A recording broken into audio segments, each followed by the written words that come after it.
இருந்தவரும் இருக்கிறவரும் வரப்போகிறவருமாகிய இயேசு கிறிஸ்துவின் இனிதான நாமத்திலே என் அன்பின் வாழ்த்துக்கள். இந்த நாளிலும் கூட வெளிப்படுத்தின விசேஷம் 2ஆம் அதிகாரத்துல இயேசு கிறிஸ்துவானவர் தாமே யோவானுக்கு எபேசு சபையின் தூதனுக்கு சொல்லப்பட்ட வார்த்தைகளை தியானிக்க போகிறோம். இது எபேசு சபையின் தூதனுக்கு மட்டும் இல்ல, இந்த நாளிலும் கூட ஒவ்வொரு விசுவாசிக்கும் ஒவ்வொரு சபையும் அறிந்து கொள்ள வேண்டிய பல மர்மங்கள் அதுல அடங்கி இருக்கின்றன. இந்த எபேசு சபை எப்படிப்பட்டது என்று நாம் அறிந்தால் மட்டும்தான் இந்த எபேசு சபைக்கு ஏன் கர்த்தர் ஒரு எச்சரிப்பை கொடுத்தார் என்பதை நாம் அறிந்து கொள்ள வேண்டும். அதற்காகத்தான் இந்த நாள்ல நாம் அதை தியானிக்க போகிறோம். எபேசு சபை எப்படிப்பட்ட தெரியுமா? ஆசியாவில் ஒரு மிகப்பெரிய ஒரு பட்டணம். அது மட்டும் இல்ல, அது ரோம சாம்ராஜ்யத்தின் கீழே இருக்கிறது. பெரிய ஒரு பட்டணம். அது மட்டும் இல்ல, ஒரு பெரிய ஹார்பர் அந்த இடத்துல இருந்து இருக்கிறது. ஜனங்கள் பல மாயையான காரியத்துல தங்களை தாங்களே ஒப்புவித்து விற்று போட்டவர்களாக வாழ்ந்து கொண்டிருந்தார்கள். எபேசு பட்டணம் எப்படி தெரியுமா அந்த சபையை பெற்றது? பவுலன் 3 வருட ஊழியத்துல தான் இந்த சபை ஆலயமாக எழும்புகிறது. அதற்கு முன்பாக இந்த சபையின் ஜனங்கள் எப்படி இருந்தார்கள் தெரியுமா? அதை கண்டிப்பாக நாம் அறிந்து கொள்ள வேண்டும். அப்படிப்பட்ட ஜனங்கள் தான் சபை விசுவாசிகளாக மாறுகிறார்கள். அவர்களுடைய குணாதிசயங்களை எபேசியர்ல பவுல் அழகாக குறிப்பிட்டு இருக்கிறார். எபேசியர் 2ஆம் அதிகாரத்துல அதை குறித்து நாம் வாசிக்கிறோம். அக்கிரமங்களினாலும் பாவங்களினாலும் மரித்தவர்களாக இருந்தார்களாம். நன்மையான காரியங்கள் அவர்களிடத்தில் இல்லை. பாவம் செய்து செய்து அந்த பாவத்தில் ஊறி போனவர்களாக, அப்படியே எந்த ஒரு ரட்சிப்பும் இல்லாமல் மரித்தவர்களாக அதுல இருக்கிறார்கள். இரண்டாவதாக இந்த எபேசியர் 2ஆம் அதிகாரத்துல தான் வாசிக்கிறோம், அவர்கள் உலக வழக்கத்தின்படி வாழ்ந்தவர்கள். உலகம் என்னெல்லாம் சொல்லுகிறதோ, எதையெல்லாம் நேசிக்கிறதோ அதற்கு பின்பாக போவார்கள். அங்கே உலக சத்தத்திற்கு தான் அவர்கள் முக்கியத்துவம் கொடுப்பாங்க. கர்த்தருடைய சத்தத்திற்கு அவர்கள் முக்கியத்துவம் கொடுக்கவில்லை. ஏனென்றால் அவர்கள் கிறிஸ்துவை அறியவில்லை.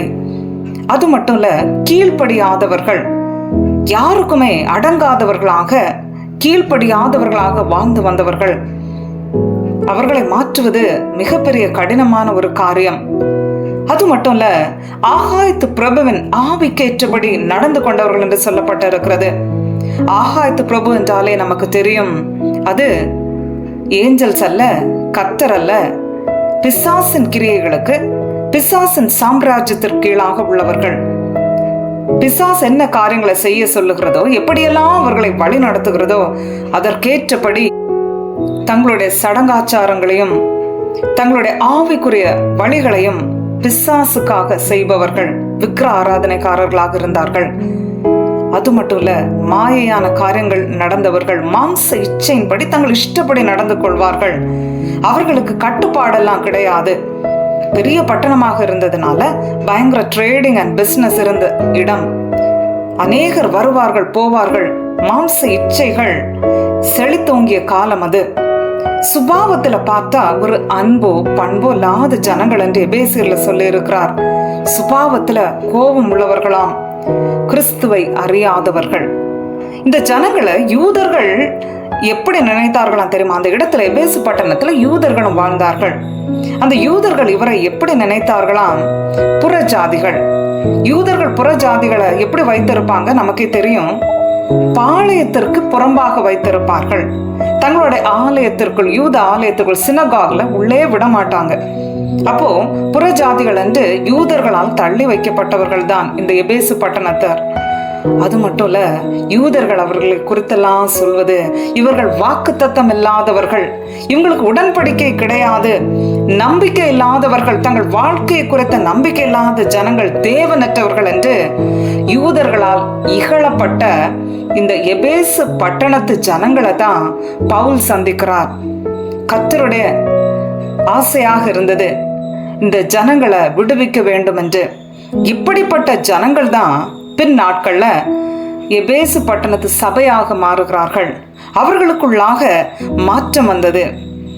எபேசியர் 2:4 பவுல் சொல்லி இருக்கிறது போல, தேவனோ இரக்கத்தில் ஐஸ்வர்யம் உள்ளவராய் நம்மில் அன்பு கூர்ந்து தம்முடைய மிகுந்த அன்பினாலே சேர்த்து கொண்டார் என்ற பவுலின் வார்த்தைகள் உண்மையில ஒரு பெரிய வார்த்தைகள். இரக்கத்தினாலதான், அவருடைய கிருபையினாலதான், அவருடைய அன்பினாலதான் அவங்கள எல்லாம் சேர்த்து கொண்டார், சபையில சேர்த்து கொண்டார். இந்த நாளும் நம்மையும் கூட அப்படித்தான் அவருடைய இரக்கத்தினால, அன்பினால, கிருபையினால நம்ம எல்லாரையும் சேர்த்து கொண்டார்.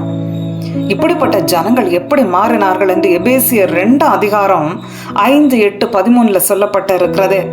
அக்கிரமத்தால மரித்த உன்னையும் என்னையும் உயிர்ப்பித்தார் என்று சொல்லப்பட்ட இருக்கிறது. அந்த ஜனங்களை எல்லாம் அக்கிரமத்தால மரித்து கொண்டிருந்த அவர்களை நித்திய ஜீவன் என்று உண்டு என்று சொல்லத்தக்கதாக அவர்களை எல்லாம் உயிர்ப்பித்தாராம். கிருபையினால் அவர்கள் எல்லாம் ரட்சிக்கப்பட்டார்களாம். இயேசு கிறிஸ்துவின் இரத்தத்தினால உடன்படிக்கை இல்லாமல், வாக்குத்தத்தம் இல்லாமல், புற ஜாதிகளாக, நம்பிக்கை இல்லாதவர்களாக, தேவனற்றவர்களாக வாழ்ந்த அவர்களை கிருபையினால, அன்பினால, இயேசு கிறிஸ்துவின் இரத்தத்தினால சமீபமானார்களாம். அது மட்டும் இல்ல, ஒரே ஆவியினால பிதாவின் இடத்துல சேரும் ஸ்லாக்கியம் பெற்றோம் என்று எபேசியர் 2:18-19 எழுதப்பட்டு இருக்கிறது. ஒரே ஆவியானவர்னாலே, பரிசுத்த ஆவியானவர்னாலே நாம பிதாவின் இடத்துல சேருகிற ஒரு பாக்கியத்தை பெற்றுக் கொண்டு இருக்கிறோம். இனி இவர்கள் அந்நியன் இல்லை, பரதேசிகள் அல்ல, நானும் பரிசுத்தவான் என்று சொல்லத்தக்க, அதாவது விசுவாசி என்று சொல்லத்தக்க ஒரு விலைக்கிரயத்தை இயேசுவின் ரத்தம் கொடுத்திருந்தது. தேவனுடைய வீட்டார்கள் என்று சொல்லப்பட்டார்களாம். அப்போ பாவத்தில் மரித்த அந்த ஜனங்கள் நித்திய ஜீவனுக்கு உடனாளிகள் ஆனார்கள். எபேசு சபை நல்லபடியாகத்தான் இப்படியாக போய்கொண்டிருந்தது. கர்த்தர் இவர்களுடைய எல்லா காரியங்களையும் அறிந்திருந்தார், இவர்களை நேசித்தார். கர்த்தருக்காக இந்த ஜனங்கள் நின்றார்கள். அதனால தான் வெளிப்படுத்தின விசேஷம் 2:2-3 இந்த எபேசு சபையை குறித்து கர்த்தர் அழகாக ஒரு அப்ரிசியேஷனை கொடுக்கிறார் பாருங்க.